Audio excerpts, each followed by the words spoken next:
Kami dari kelompok 4, di sini kami akan menerangkan mengenai kerangka UBD dan 6 aspek penilaiannya menurut Wijin dan McTiggett. Sebelumnya, perkenalkan nama saya Siti Hanifah. Nama saya Hairunisa. Nama saya Anita Aprilia. Nama saya Novia Pratiwi Putri. Nama saya Tina Julia Dewi. Silahkan disaksikan.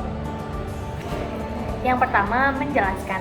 Peserta didik diharapkan mampu menjelaskan sesuatu secara general atau secara umum, lalu dapat melihat fenomena secara faktual sesuai data yang ada di lapangan.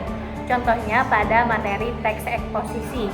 Peserta didik diharapkan mampu menjelaskan apa itu teks eksposisi melalui definisi, lalu menjelaskan struktur serta kaidah bahasanya. Setelah itu, peserta didik akan dibuat berkelompok untuk membuat satu teks eksposisi tentang fenomena yang ada di dunia nyata. Yang kedua, peserta didik dapat menafsirkan melalui menceritakan kembali dengan bermakna, kemudian menerjemahkan dengan tepat, mengungkapkan gagasan, dan membuat objek yang bisa diakses melalui analogi, gambar, dan juga model. Kemudian, untuk contoh materi bahasa Indonesia yang digunakan adalah teks deskripsi.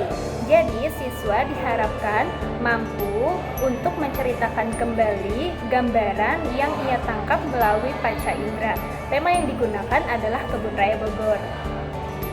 Yang ketiga, peserta didik dapat menerapkan secara efektif menggunakan dan menyesuaikan pemahaman yang didapat sesuai dengan konteks yang nyata. Untuk contoh konkretnya, siswa dapat mengimplementasikan hasil pemahaman yang didapat. Ini menjadi kemampuan siswa untuk menyusun dan menggunakan konsep struktur dari teks biografi. Baik, yang keempat yaitu memiliki perspektif, yaitu melihat sudut pandang orang lain dengan kritis. Contoh konkret siswa dalam pembelajaran saat menerapkan perspektif, misalnya pada materi teks debat, biasanya siswa dibagi ke dalam 2 kelompok. Mereka akan diberikan satu topik yang sama, namun satu kelompok akan berada di dalam sisi pro yaitu mendukung, dan yang satu lagi berada di sisi kontra atau menentang.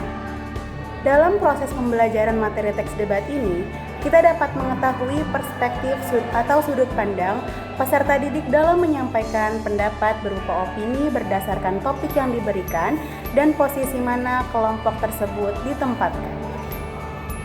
Yang kelima, ada empati.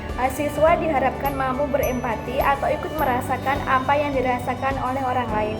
Contoh, melalui pembelajaran drama, siswa diharapkan dapat berempati terhadap tokoh yang ia perankan agar peran tokoh bisa dijiwai sehingga ketika drama digelar, penjiwaan tokoh bisa dirasakan oleh penonton juga. Yang keenam, memiliki pengetahuan diri, yaitu menunjukkan kesadaran metakognitif, menyadari apa yang tidak dipahami, memahami gaya pribadi, dan mampu merefleksikan pemahaman serta pengalaman yang dimiliki. Contohnya, teks eksposisi laporan. Sebagai bahan menyampaikan kritik sosial, siswa mampu merenungkan arti pembelajaran dan pengalaman pada materi teks eksposisi. Mereka mampu mengambil pembelajaran kritik sosial berdasarkan dari hasil penelitian sederhana teks eksposisi yang siswa tulis. Jika siswa dapat memahami arti teks pembelajaran dan mampu mengaplikasikan pada kehidupan sehari-hari, maka peserta didik sudah dikatakan mampu merenungkan arti dari pembelajaran.